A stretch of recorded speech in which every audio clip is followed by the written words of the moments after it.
ำลังเดินทางไปตลาด คือฝนตกเนาะ คืนนี้ฝนตกแห้ง พูดดิทางไปตลาดนะ ไปตลาดนัด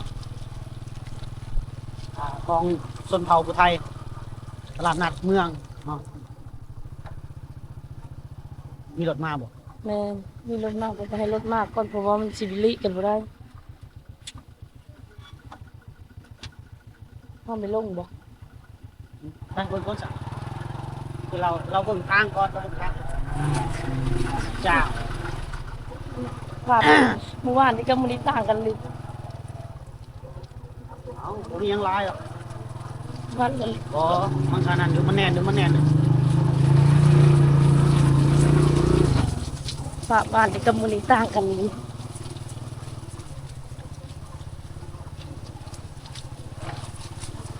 ที่โดดเลยสะพานเพิ่นจะมีอีโดดนี่เนาะ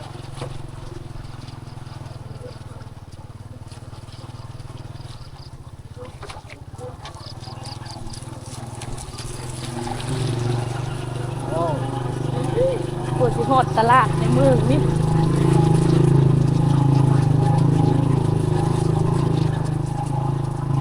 โหคะแนนเป็นรถอันนาเฟสไทยนี่สะบัดเนี่ยแต่ว่ารถเฟสมันนี่บ่สะบัดแต่จะพายย่องมัน ยิงปอมเอาหลุดไปก่อนล้างเท้าคุณก่อนถ้าเขาที่เกินรถไถมากคือสบายกว่าเนาะเรามีรถไถ มันซะ เราจะได้ไปฮอดช่างยางแล้ว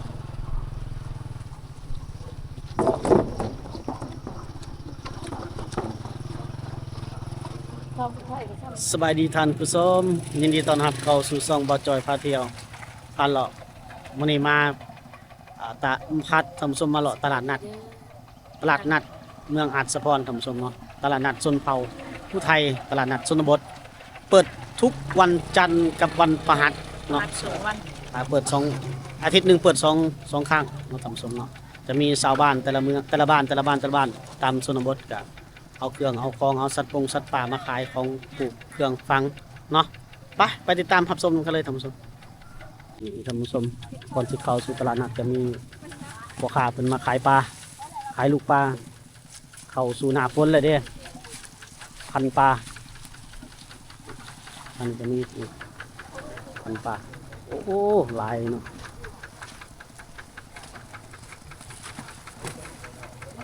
ปลาขาวมันนะนี่เนาะตัวนี้เนาะปลากินหญ้าบ่ปลาอินเดีย โดยโอ้ใหญ่งามเลยแท้นี่ ทงเทรนนะบ่าว ตก12,000กีบเจ้า 12,000 กีบเนาะนี่บ่าวคนมาขายปลาท่านผู้ชมปลาขาวมันปลาปากปลานิลมีเบิด ปันกิเลส 2,000 กีบ20 บาทตรง20 บาทบ่ขามาแต่บ้านได้จ้ะ มาปันชาชาติ โอ้ ความแพรว่าความปลา ตามปลาเนาะ ตั้งเลขเก้า โดยพามแพรวาเนาะ ลูกเจ้าเจ็ดเก้าแม่ความแพรว่า พามแพรวาผู้ใดอยากได้ปลาก็ไปเอาน้ำพุ่นได้ท่านผู้ชมพันปลาพามแพรวาพันปลาหุ่นก็มีโอ้ทงบักใหญ่พุ่นนะ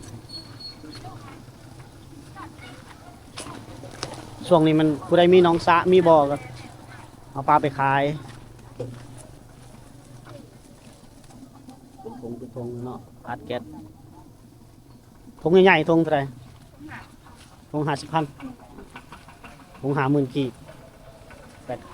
80 บาท90 บาทประมาณนี้มาแต่เมืองอื่นบ่ได้มาขายอยู่เมืองอัศพรนี่ท่านผู้ชมมันเป็นตลาดนัดเลย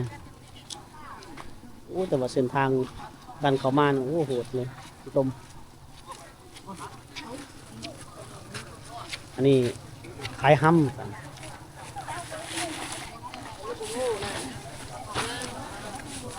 ห้ำนิ่มๆห้ำอ่อนคุเทเลอร์ห้ำ จังหา 25 แม่ 25,000 กีบ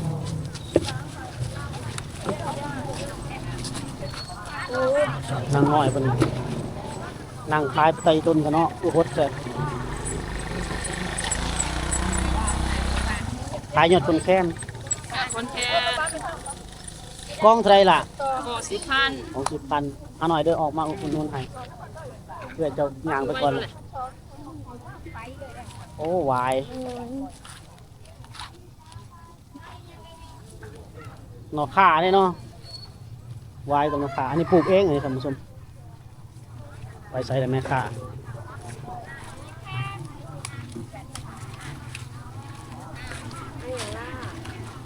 ฝนตกท่านผู้ชมคือตกแห้งๆ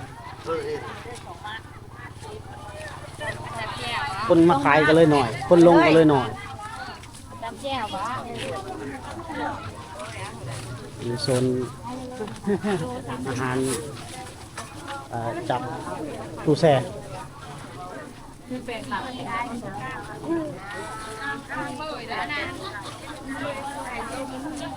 ตั้งเลยได้ค่ะตั้งเลยมาทันโถ ผักดองเนาะผักดองและผักสุ่มผัก ไปแล้วได้บ่เจ้ย ซื้อแล้ว แอนช่วยหนึง โอ้คนตกคนบ่ตกครับ มาหลายเส้นเอาบ่ในมือแก่ง เอาหั่นแหละ เอาต้องเลือกพักวันนี้เพราะว่างดก่อนผ่านแล้วได้บ่เจ้ยสิหาตัวอ่อนๆแล้ว มาแนวซื้อ มีเงินไปซื้อบ้าง ๆเอา กูจะเอาเงินในไปจ้อยกันเหมือน งามเลยเนาะงามเลยตัวนี้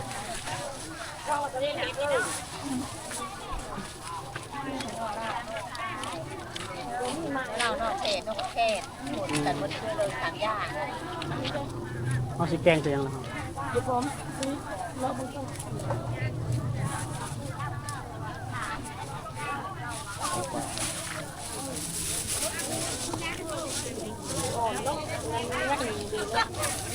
นี่นอไปทางไหน ไปรอบมึงก่อน รอบุกก่อนเนาะ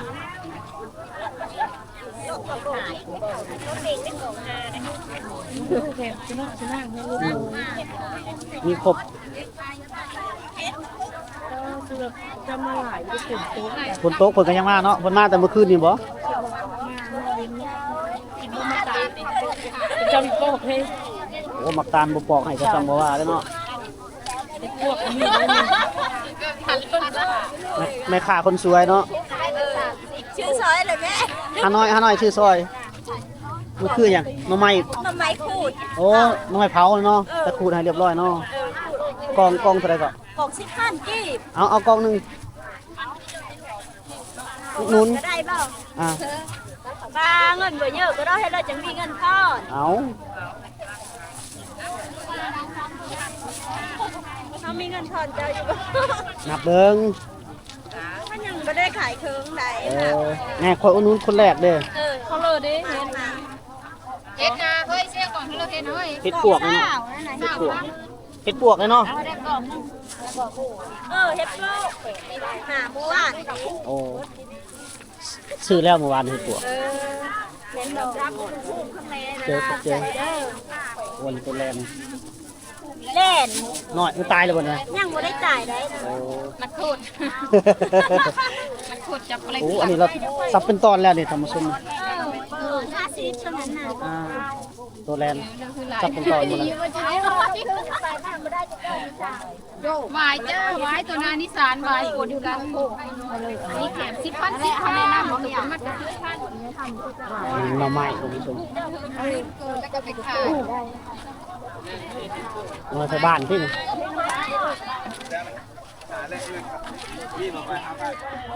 แตงในถังโซนท่านผู้ชม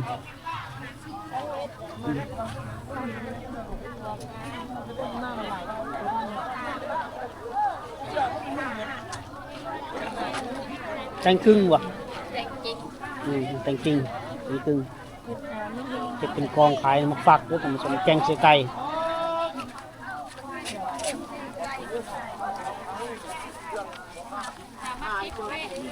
ติดเขาติดกูเสียดายมันคืนนี้ฝนตกกระสันคนมาหลายคนมาขายเครื่องก็หลายก็บอกชาวบ้านเขามันมายากเลยตามชนบท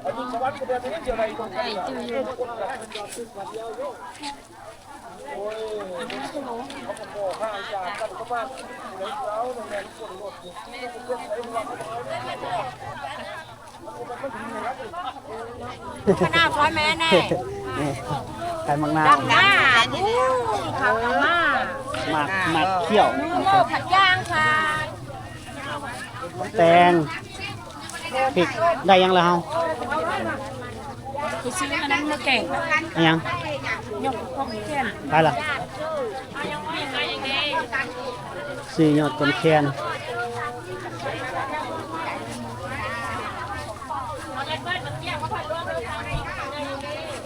คุณกองนางงามกองทางขวา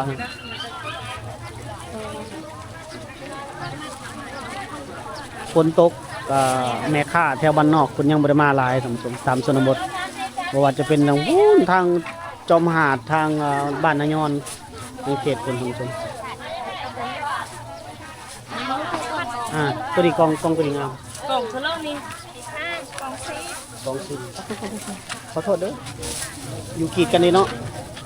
กล่อง10,000เอาจาก2กล่องเนาะแซ่บย่อนตัวนี้ มีไก่แกงใช่เนาะ แกงใส่แลนก็ได้แลนก็เขาซับซ้อนเลยล่ะ ตัวนี้กับตัวนี้นี่ไป2กล่องเนาะกล่อง10,000 กองละ10,000กีบ20 บาทประมาณนั้นแหละ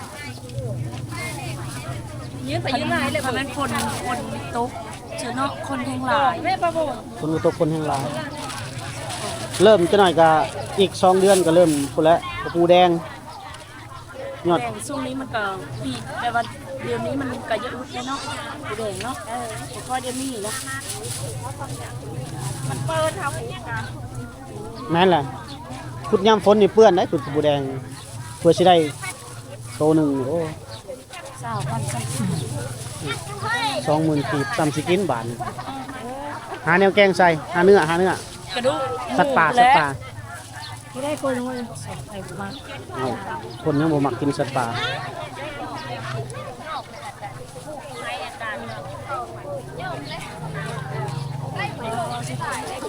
บ้ามือซ้อมนี่ก็ไม่ได้หลายสมัยใดมันก็ลดลงไป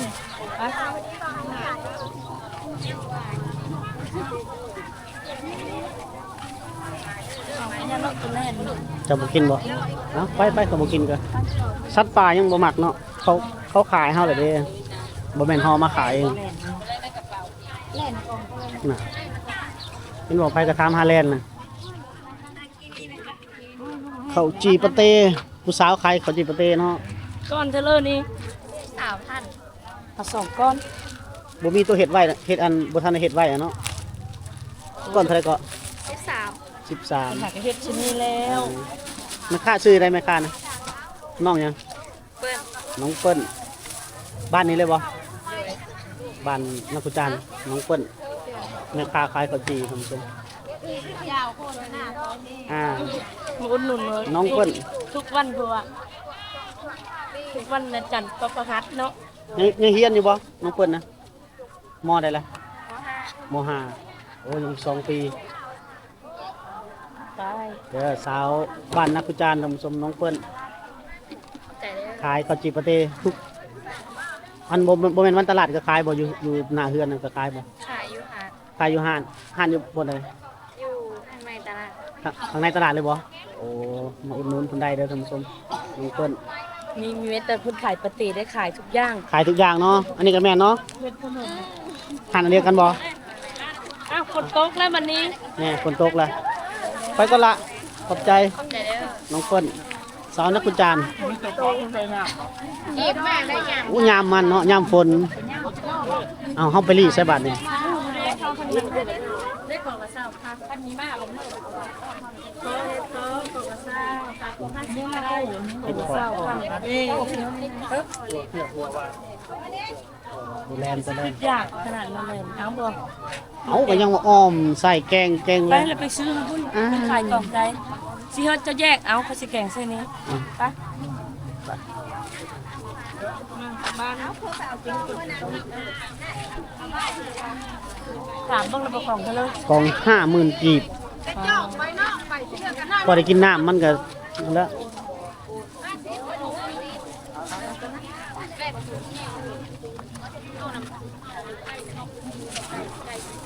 กล่องซะเลยแล่นนี่นะ กล่อง50 2กล่องก็10,000 โอ้ลุด10,000เนาะ แม่น กลับมาอุ่นๆหน่อยนะบาทนี่เด้อเอา เอามา แม่ค้า เอากล่องนึงนี่แหละเอากล่องนึงบ่เอากล่องนี้บ่เอา นั่งก็ยากเลย ตัดตอนน้อยเถอะเนาะ พอดีแกงพอดีอ้อมมื้อไปเจ้าก็ไม่ต้องตัดต่ออีก เนาะนี่จะล้างเอาสมอเลย แม่ค้ามาแตะบ้านใดแม่ค้านะ บ้านบอนเมืองอัศพรแขกสวรรค์เฮานี่ล่ะ โอ้ไกลเติบเป็นบันบอลนะ แม่นทางเนี้ยให้เขา มาแต่ดึกเลยเนาะ มาแต่4โมง มาแต่4โม ตัว ง นี้เนาะ มาแต่ตี4บ่ได้ท่านผู้ชมเอ้ยเราก็บ้านบอล ทางไก่ทางเนี้ยยำพุ่น ยากกับพุ่นพุ่นเนาะ เนี้ยอยู่โคห้วยพุ่งนี้ ถ้าบ้านเจ้าบ่ได้ยากบ่ กะเนี้ยคือกันหน่อยนึงขอบใจ ไปเอาเงินทอนก็ได้เนาะ ไป ไป 50 50เรื่องใบ50 บ้านชิดนะบ่ แม่นเงินใบเซ็นได้ไปหิวนักก็ได้ เด้อบ่ได้ขอบใจ เจอคนเจอ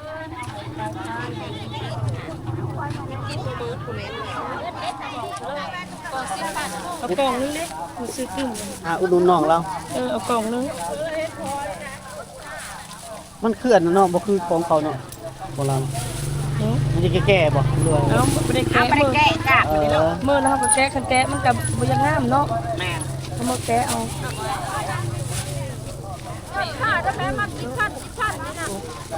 มือแกะออก น้อยเป็นขายแล้วมัน ขายใช้ปะ ขายซอยพ่อก ลั แม่ บมาไปซื้อ มุดเท่าใดแหละ โยเติบนึงแล้ว มุดละบ่แสนหนึง กว่าได้ กลัวแล้วบ่ อันนี้ก็10 30 40นี่ก็100,000 110 145แล้ว115 ประมาณแสน 100,000ปลาย105 แสนห้าเนาะ บางเองไปหลายเติ ป บ ระมาณ250 บาท แม่น บ่ฮอด300ซ้ำ นี่สิกลับพาไปซื้ออาหารให้ลูกได้ อ่า สิให้มาจ้อยไปทานในรถมอเตอร์ไซค์ก่อน ชาวบ้านเพิ่นมาซื้อเครื่องซื้อของเมื่อบ้านได้ล่ะบ้านน้ำมนต์บ้านน้ำมนต์นี่ไกลเติบเลยเนาะทางใดบ้านน้ำมนต์น่ะทางวังไห้นี่เนาะ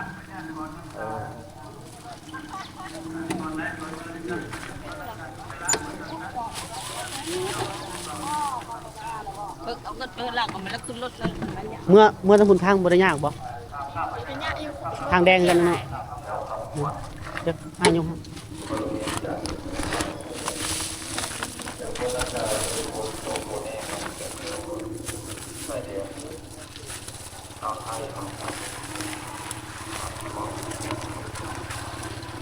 สาวเพิ่นมากับแม่บ่แม่เฒ่าเนาะทางแดงกันได้เข้าไปเนาะบ่ได้ไปหลายปีแล้วทางน้ำมนต์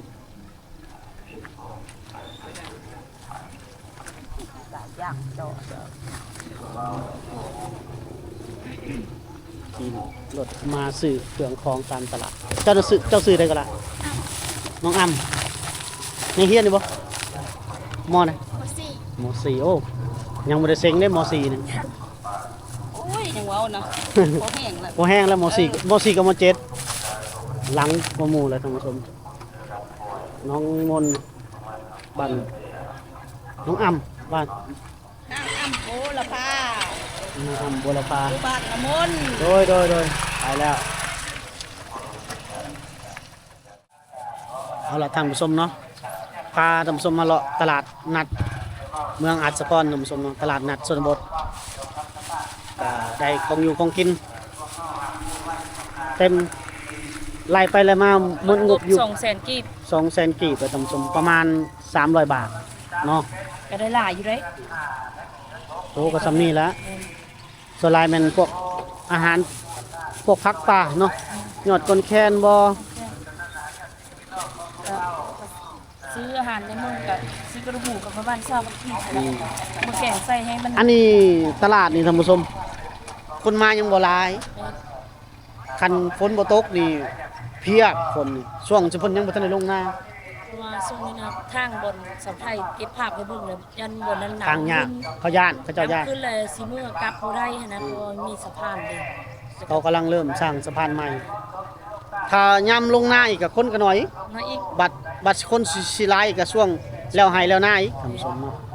ก็คืออันนี้เรื่องราวของการเดินทางของเฮาสุดนี้ก็พามาเที่ยวมาเลาะตลาดนัดท่านผู้ชมเนาะโอเคคลิปวิดีโอนี้ขอจบไว้สำนี้ก่อนพบกันใหม่ใน EP หน้าสำหรับวันนี้สบายดี ไปเด้อ